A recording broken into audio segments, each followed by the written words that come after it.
Curtis, DIY. DIYers. Never mind this blank screen. You know how all of these Booman documentaries have started off. The day is finally here, and I'm sure many of you have already heard the Baby Keem album as of the recording of this. I have not. I'm actually getting ready to enjoy that with my good folks over at the Patreon. Shout out to all my DIYers there where we don't get flagged for being all in the videos, listening to all the songs and enjoying. We don't get flagged over on Patreon. So come join us at patreon.com/Curtis King TV.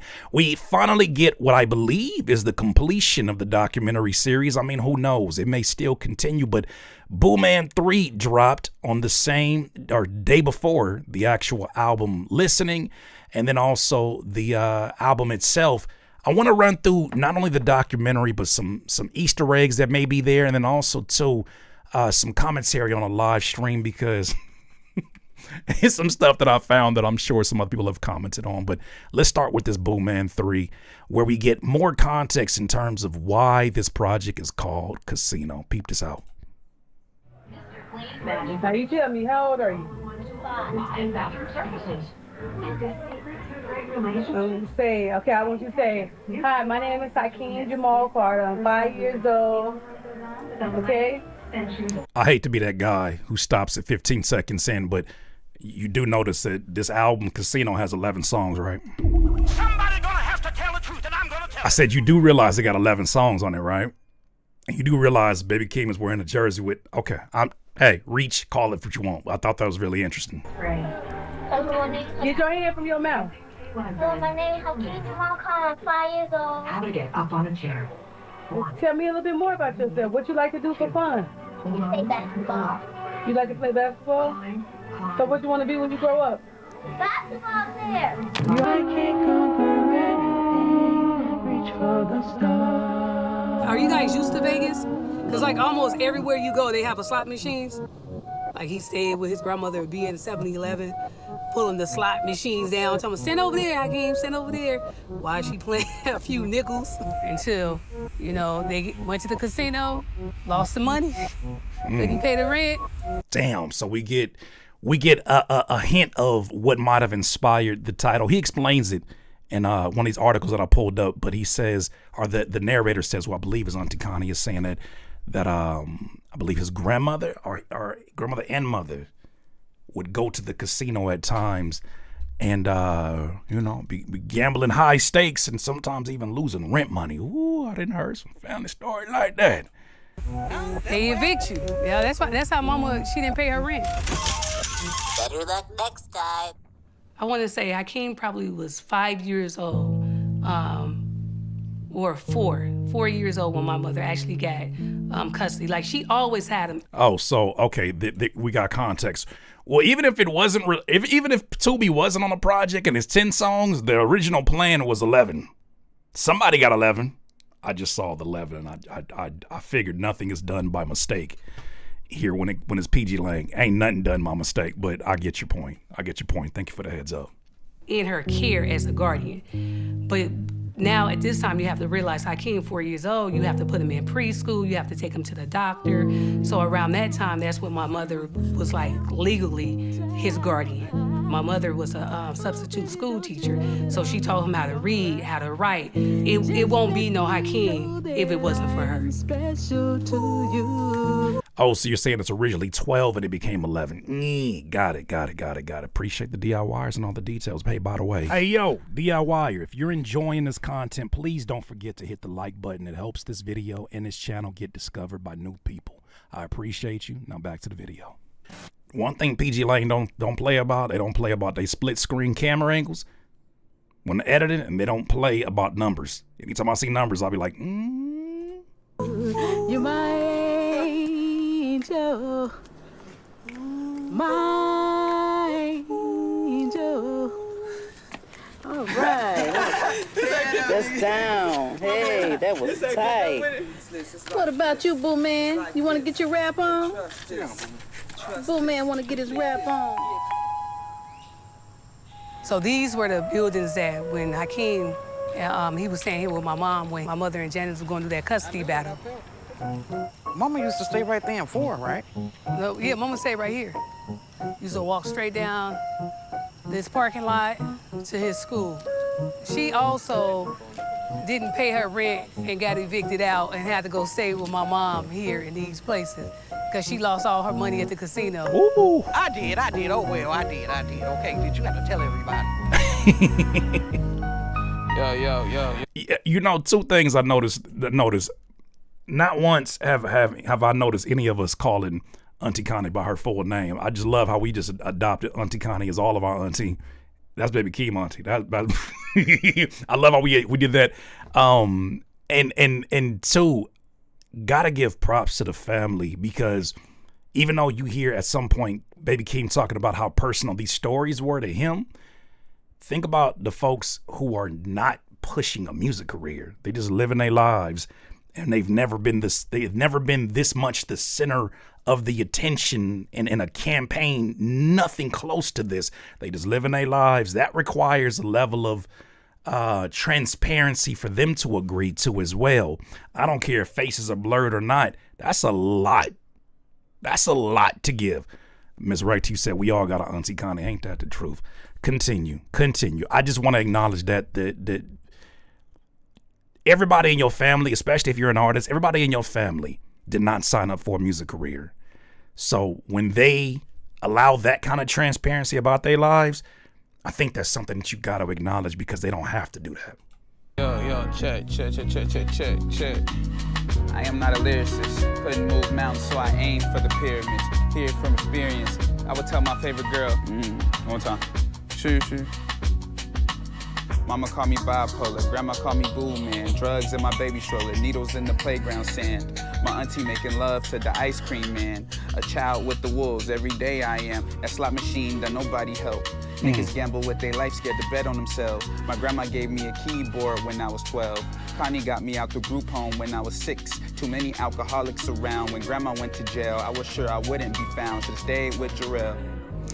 Man, just listening to the snippets, like I said, I'm sure you guys have fully understood and listened to the album. I have not yet, but just listening to how personal the snippets of this are, I wonder how many conversations he and Kendrick had about the pros and cons of doing a personal album like Mr. Morale, which came very later in the career of a Kendrick, but to release that much out into the world, and maybe the different relationship you have with your fan base, maybe some of the things that, it allows the rest of the world to get engaged with your story. I listened to a few snippets. I have never seen Baby Keem talk that much at a show. I've watched his Coachella. I watched a few of his bigger shows. I've never seen him talk that much to his audience. And I wonder if releasing a personal album like Casino gives that opportunity. Just curious.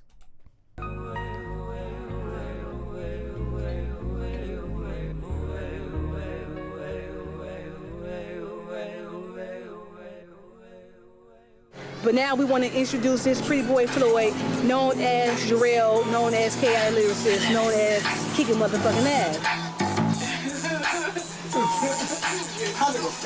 Whatever happened to keeping it real besides hating on one another? Just because I moved out of the ghetto, they want to call me a buster. That's the problem with brothers. Can't stand to see you make it. My brother Jarrell, he was the rapper, like in the family. He been rapping since from Chicago to LA to Las Vegas, and he was just always rapping. But I was only trying to rap and be a rapper to hang out with my brother. Let me find out Auntie Connie got bars too. Of course Auntie Connie got bars. Auntie Connie was just all around creative. All the way around creative. You gotta love it. And his little crew. I'm falling deep in this game. I'm chatting with the words that I never heard. My first raps was my auntie Jackie, man. She used to go Jack in the Box. And I just remember being just at awe of them freestyling. Shiny Loke, Chaotic, Jarrell, R.I.P., my cousin, Ammo Arsenal. That shit was like, I don't know, man. That shit was just like magic. Growing up, man, we was all rapping. And Hakeem, they grew up, they was always the kids that was watching us. They just got to see the raw us, the studio us, the drinking, the drugs, the fights, the arguments. So Hakeem, he used to come to the studio. He was maybe 9 or 10 years old at the time. And from there, he was rapping. Honestly, I didn't even know until one day he came into the room and he was like, I wrote a song. He was like, let's hear it. And it was like, why you never come through? And he was kind of singing it. And then he was just kind of asking my mother to buy him like equipment so he can start producing and making his own beats. Anybody with family, anybody who was making music in private, which is a lot of art, especially a lot of rappers, in these kind of family dynamics, anybody know that feeling of when you've been working on this thing and you kept it personal to yourself? You might have even been hiding it from your family. Like, what you in here doing? I ain't doing nothing. I'm reading. I'm just in here. I'm praying. Anybody knows how daunting and how much pressure it is when you finally say to your family, like, hey, I'm doing music. You understand how scary that can be when you bring that into the room with everybody else. Like, yeah, can I play you something? Because you don't know what they finna say. Come Through. Yeah, I think that was his first song. That was definitely his first song that he put out. But I don't even know what he wrote that. He probably wrote that for a girl or some shit. My name is Juan Martinez, and Keem's my homie. How do I know Keem? I know Keem from high school. No, actually from middle school. We went to the same middle school. First time we actually connected was we went to like a party, and that shit got shut down. It got shut down. He didn't have a ride home, so I put him in my car. I was like, come on, let's roll. He was always like, just chill, like, real funny, just like. Yeah, one thing we're not gonna do, I didn't block the old boy. We're not gonna do the contrarian thing today. People tend to like get really, really defensive, I've noticed. And sometimes it could be bot activity. People get really, really defensive about things that are not the topic of conversation. We're gonna keep the focus on what it is here. Thank you for my moderators. Let me know. Don't do that. It's always when somebody having a moment that they feel like their favorite is being forgotten, and it's just not the truth. That's your insecurity talking. Gotta relax. You gotta relax. This is an amazing rollout, and it is being respected as it is. Relax. I'm trying to make a joke out of everything, low-key. He was also like a real smart-ass dude, like knowing about computers and shit. Like, he a nerd. He used to play like Minecraft and shit. See, everything's lit up. Dog, I was yesterday years old when I learned that Baby Keem produced N95 for Kendrick. Somebody gonna have to tell the truth, and I'm gonna tell it. You know when they say certain artists are producers as well, and I wasn't, like I said, I was not familiar with like the behind the scenes work of Baby Keem before he became the Baby Keem that many of us know of. But seeing that he produced a number of songs, one with Beyonce, something for Offset. I saw a post on Instagram that was highlighting them, and I just didn't know that he had a hand in all of these records, something for J-Rock. I was like, oh, well, I'll be down. You produce, okay. But if you want a specific scale, you can go here on the top. He was focused when everyone else was, children. He had his head on straight. He was already paying bills and taking care of his little brother, and he had a car, and he was working at Walgreens, and we were trying to have fun at parties. When we go. No, real quick, I don't want to intervene on his story, but hearing Baby Keem listening to these tutorials on YouTube, you could have very well been one of them people on YouTube. Shout out to all my YouTubers who made a tutorial, and Baby Keem was tapping in because you just happen to have the same keyboard. Another reason for you to put your content out. Continue. But he's talking to his friend. It's talking about how he is. Our family is talking about how he's taking care of business and just had a way around computers all the time. In his house, where it'd be a two-man, we'll be in the studio. His room was a studio. I watched him make his studio from scratch and teach himself. For one, he wasn't rapping at first. Bro was making beats.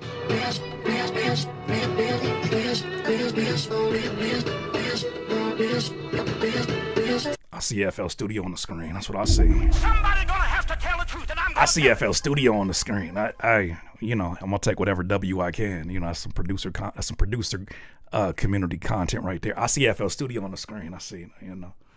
Hey, another dub for the doll.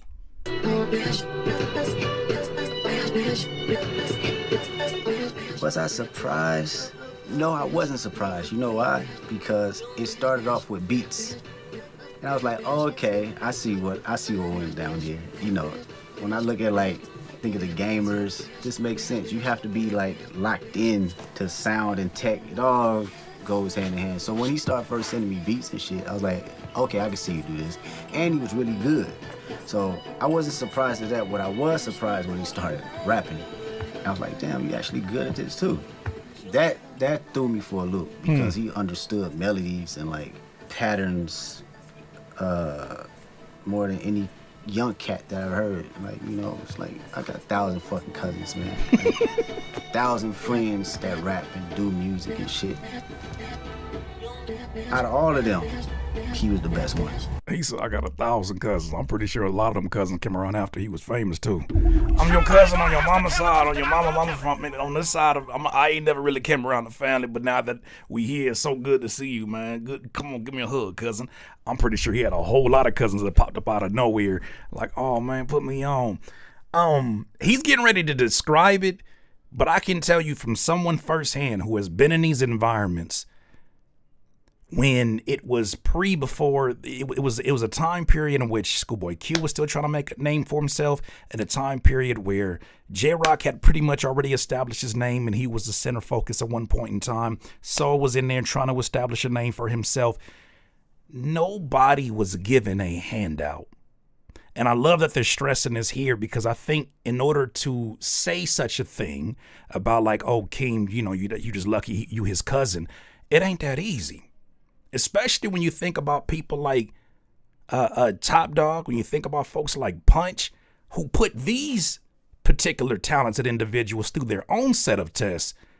I don't know why anybody would think that someone who is of that lineage would just give somebody an opportunity because that's just my cousin.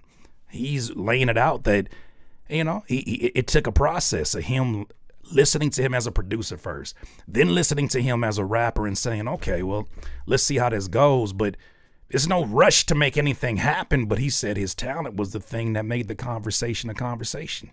At 14, 15 years old. You know what? Take these beats. Let me see what you do with these beats. You know what I'm saying? Like, my whole thing, you gotta work for this shit. Like, I don't give a fuck who you is. From my point of view, I treat you just like you was Joe Blow off the corner. I feel like at some point in time, Kendrick might have been on the receiving end of that kind of treatment too. That's not bad treatment. This is, and it's funny because I saw, when I just took a peek into social media, some folks looking at this like this is some kind of like, oh, that's cold. You do family. That's not cold. That's called earning your way. This is what he had to go through. This is what those he's seen his mentors had to go through. That's just the way it goes.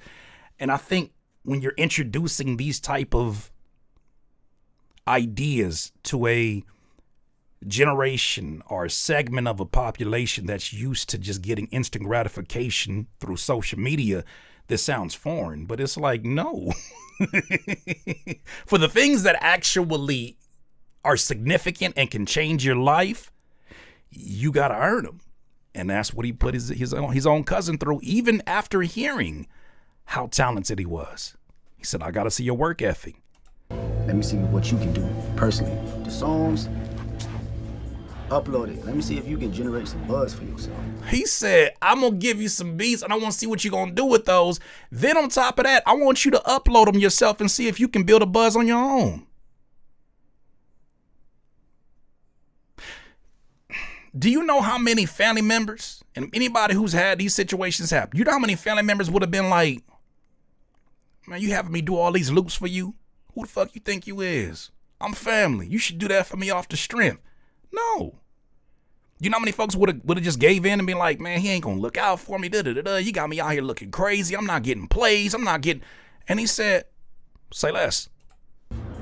Regardless if people liked it or not, he was posting his own shit. Whether he got 2 likes, he gonna post the next one, and then post the next one. Just kept going until opportunity found him, and that's how you align yourself with life. One of my favorite quotes as of recent is, work as if nobody's coming to save you, but have the expectation that God will meet you in motion.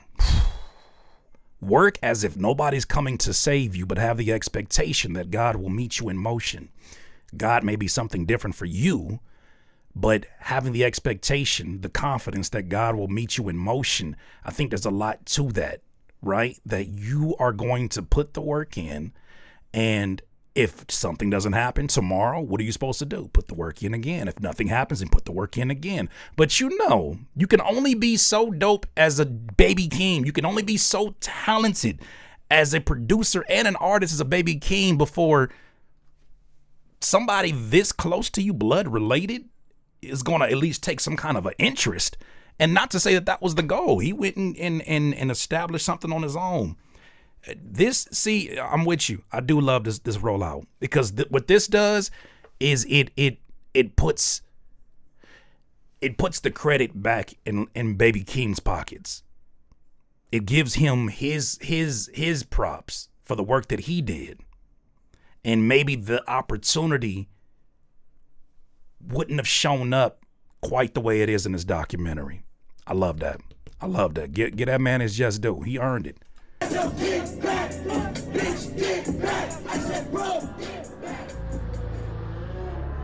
The teachers or principals were calling me because he was in California making music. So I called Kendrick and I was like, hey, you know, the principal just called and they just worried about like what's going on with Hakeem, and you know, they're saying that they're gonna send out someone for educational neglect. Yeah, he would be in his room for a minute.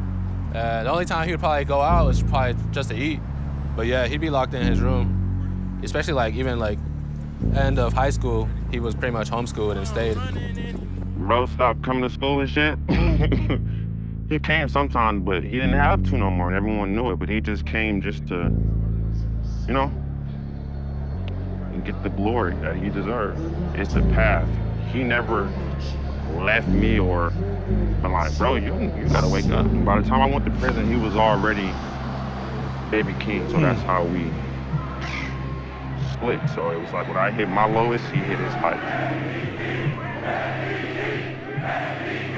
I'm not bitter about his success because that's not my success. We make our own choices. I don't think anybody really ever understand where I'm coming from unless they watch their best friend become a superstar. Who the fuck told you I would get bigger? Hey, That's a high emotional IQ to be able to receive it that way. Because some people will easily look at a Baby Keem and be like, oh, why you ain't look out for me? Why? And I'm sure those people do exist within his story, but the type of emotional IQ that it takes someone to say, look, that was meant for him. What is meant for me is meant for me. Our paths went separate ways. But then don't lose point of view as an audience, as a listener, that he is the documentary. He was summoned to be a part of this conversation because he's a part of the story. So see what that high emotional IQ gets you? That nigga waiting on me to slip up. Who the fuck told you I wouldn't get big? It's not trying to get to the chili bitch. Get up. Nigga like me, I got some bitch. Get up. Nigga like me, I do. Family time, Baby Keem and Kendrick. The way that they edited this together, they you know, they foreshadowed this in the last Booman too. But the way that they edited this together, like literally Baby Keem is celebrating him winning a Grammy. Kudos to whoever edited this.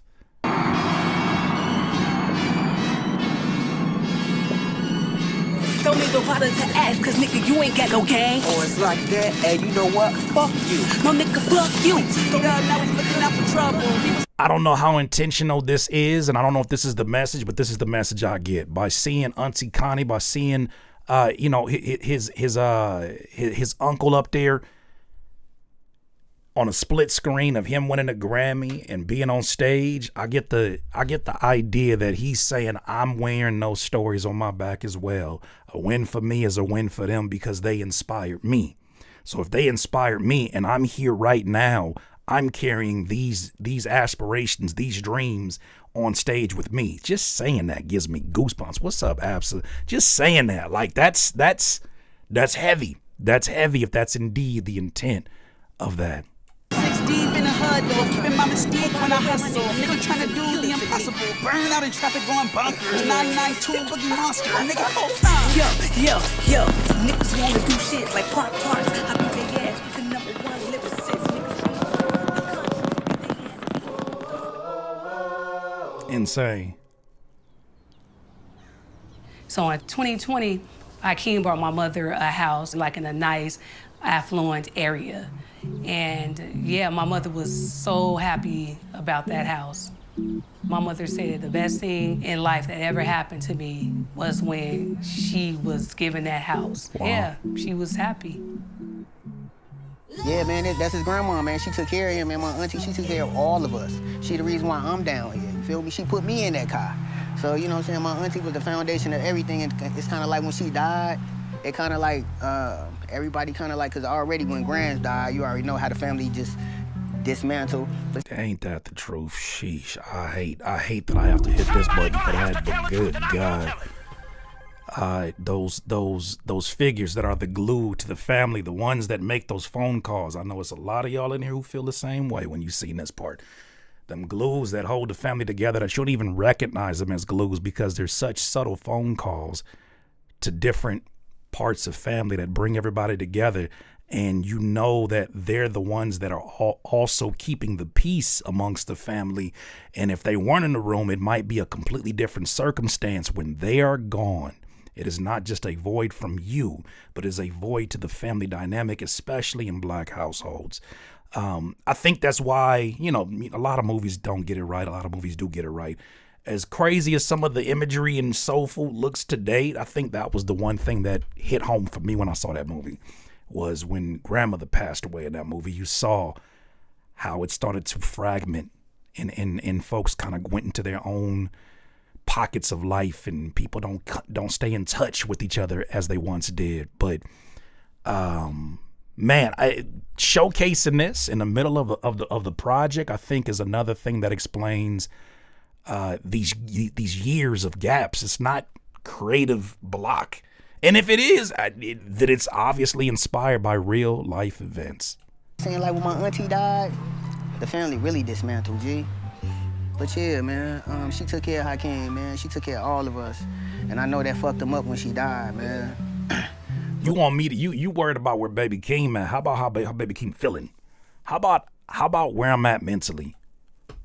Somebody that has a rock of mine. You know, somebody that has a rock of mine has passed away, and you want me to not only just speed the process of grieving, but you want me to give you some new music? That's what you want? And that's all you need from me? Yeah, I'd take a hiatus too. But, you know, that's life, man. You move on and you get better. My grandma used to love homeless people. Like, just homeless people in general. That was her thing. She used to always have these, like, men, like, these homeless, like, ish men, homeless-ish type men, like, you know. Anyway, she would send me out with them to go sell candy. That's how I learned how to lie, bro. I don't have to lie. Like, my grandma was like, tell them you basketball team.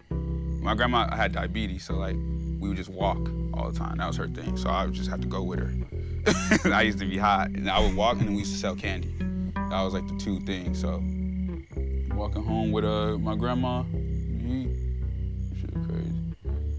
Something always was like fun though about it. Like, man, it's you know what it's like? Our grandmothers were the first Mr. Miyagi's in our lives, right? When you're talking about the movie Karate Kid, Mr. Miyagi's teaching Daniel's son wax on, wax off, and he's like, this is stupid. Why am I doing this? And then he sees the same techniques that he needed to wax on and wax off with the car, or wax on, or paint in certain ways, were the same techniques that he needed to use as tools in his life. I imagine these conversations, these walks that he had with his grandmother, where she's giving him really the foundation of skills of how to sell yourself, how to present yourself to strangers, how to talk to strangers in order to, you know, sway them or convince them to buy your product, it being candy. I would imagine that's very beneficial for him as he's communicating his music and the messages of his music to an audience. So, yeah. Shout out to all the Mr. Miyagi's and the versions that they came in our lives. Obviously, it was like a weird weird thing. So now I look back at it like, damn, that was kind of cool. Like we didn't have shit, but it was cool. We didn't have shit, but it was cool.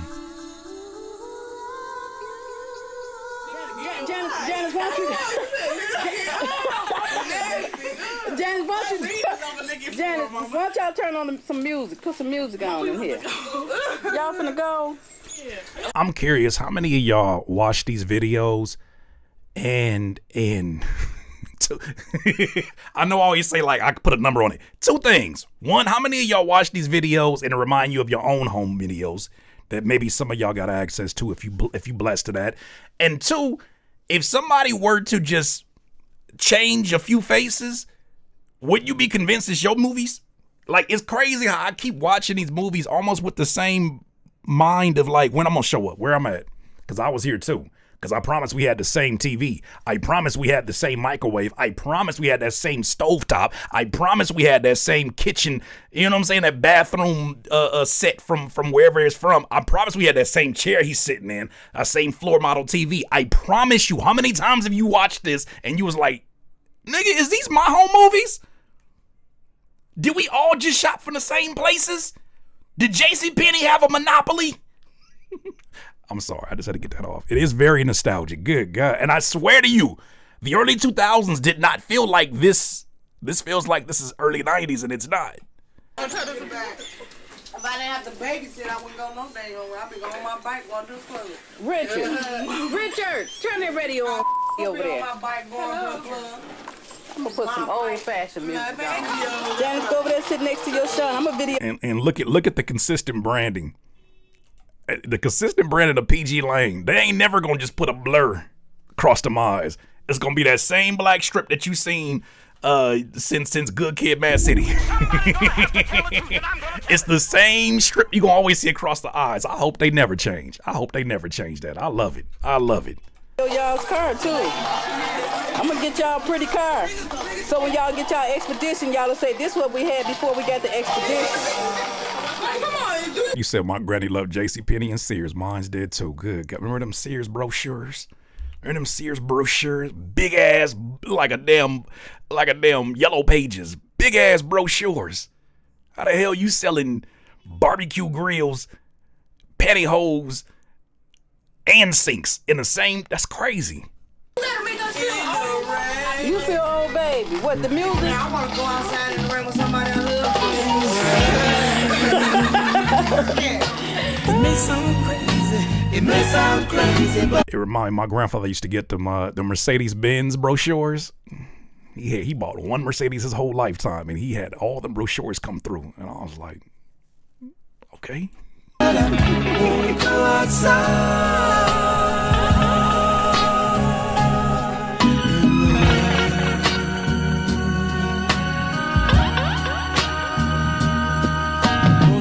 Montgomery Ward? Good gosh.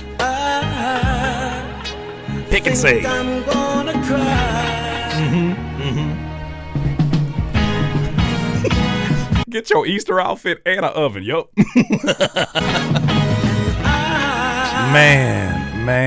One more round of applause for Connie Gavon. One more. Directed by.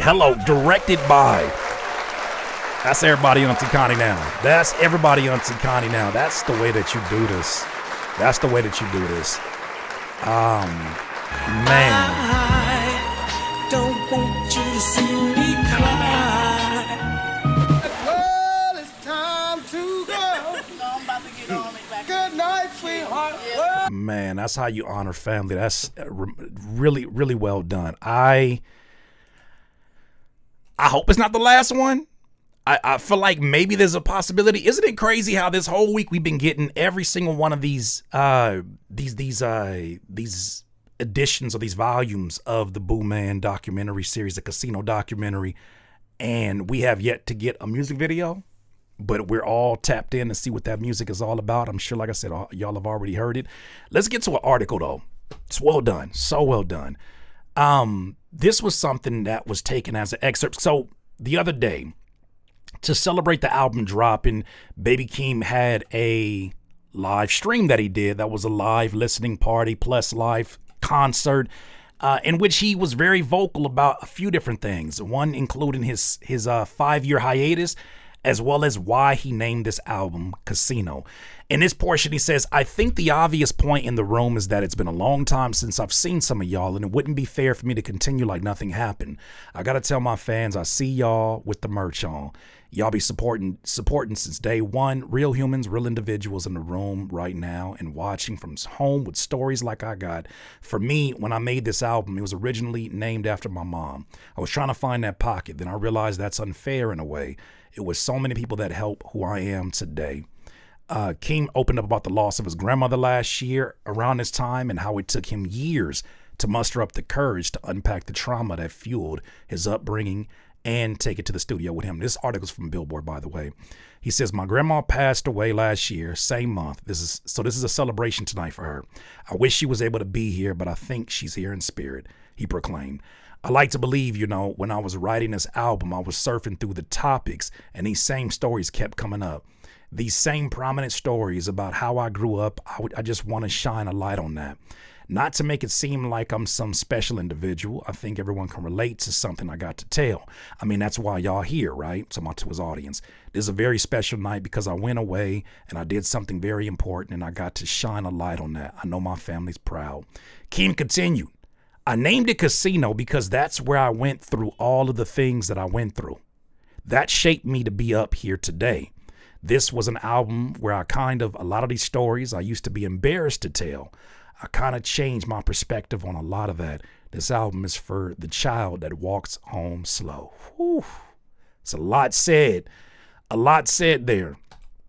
I kind of like and I kind of hate that I have to contrast it with this, but people would not allow. No, they didn't.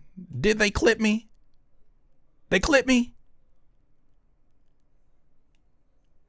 They clipped me? No, they didn't. They clipped me?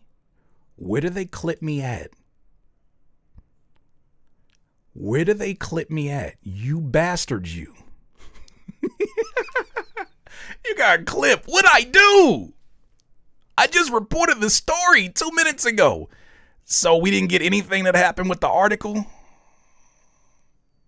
He was gone for like 30 seconds. I guess I got to go ahead and join that Patreon, huh, Kurt? In a minute? Shit. Beginning of the article. Oh, my goodness. That is YouTube. Really? Really? Okay. Well, basically, all you need to know is that, well, if you're going to get clipped, let's get clipped out in style. So here's a clip from the actual show itself, the album Listening, that had some people scratching their head because, Drake Keisha couldn't let all of this hip hop. He slowed down a little bit, but Drake Keisha couldn't allow all of this hip hop excitement without him being involved somehow. Drake Keisha couldn't wait to be involved in this, whether it was the drops via academics, whether it was, he just got to be involved in something. J. Cole having the time of his life. Now Baby Keem taking all the attention. He got to be in part of it. Well, folks just ignored him. Sort of. I want you to peep this out, and I want to see if you see the same thing that they talking about on Twitter. That's what they saying on Twitter. I don't know nothing. Peep this out. This is the beginning of the stream last night.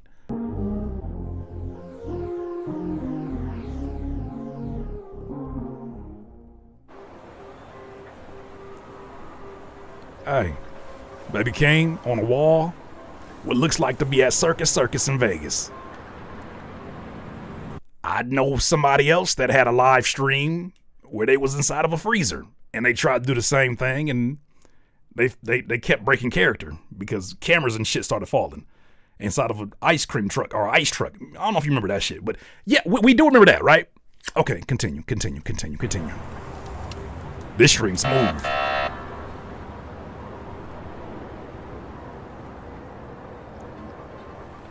Okay, Baby Keem get off the wall, start taking a walk. Hey man, look at this smooth ass stream. Who is this?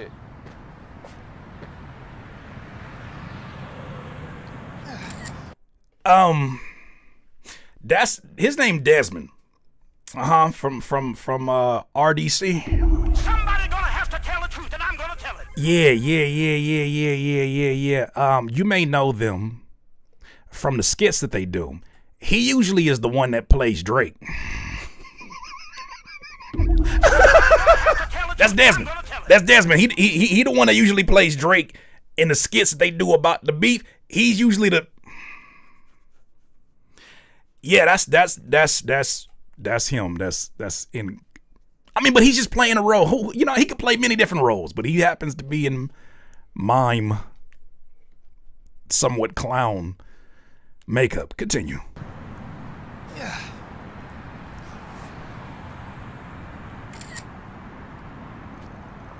And Baby Keem takes a picture and just goes about his business and just ignores him. Look at this nigga trying to copy something. Because mime's copy. Hey, what the motherfucker, can't you read? No tip, no photo. What? Nigga, are you deaf? I know you hear me. Hey, oh, okay. All right. Hey, you gonna see me. Just slap the shit out your motherfucking ass. Cheap ass motherfucker. Back to miming. Back to miming. Back to miming. I just love it. I love how, like, in the middle of just, you know, like I love how petty. I just love how petty. Whoever be strategizing this shit over there at PG Lang, whoever's involved, I just love your petty. Shout out to you. I love your petty. I love your petty. Because it's you know we gonna catch this kind of shit. You know, of all the high yellows that you could have used whoever was playing Drake Keisha in the Not Like Us video with the shiesty on. You could have used him. You know what I'm saying? You could use the actual fake, like you could have used anybody, but you used the one from RDC, who also does a lot of J. Cole type of content. I just love the way they get the people going. But it ain't about that. I just wanted to take a detour because, you know, that I just like to close loops. That's all it is. DIYers, what are your thoughts on this Baby Keem album? I'm getting ready to listen to it so I don't get clipped. Thanks, YouTuber. I don't know where that came from. Thanks, YouTube, on the Patreon. But from the looks of things, I don't give a damn about first week sales. This has been a success already because of the stories that are being told and the things that we're focused on. I love that for the first time in a minute for a rollout, we're not concerned with things that usually execs in the music industry are concerned about. We're talking about stories of the artists. We're not talking about first week sales. We're not talking about who dropped the ball on something. We're not talking about inner politics of the music industry. We're talking about we're talking about Baby Keem's story. We're talking about family members. We're talking about context. We're talking about these documentaries that I have gone on record as saying they put skin to the music, right? They put texture to the music. I love it. Those are my thoughts on that. You let me know what you think, DIYers. DIY. Tear in your eye.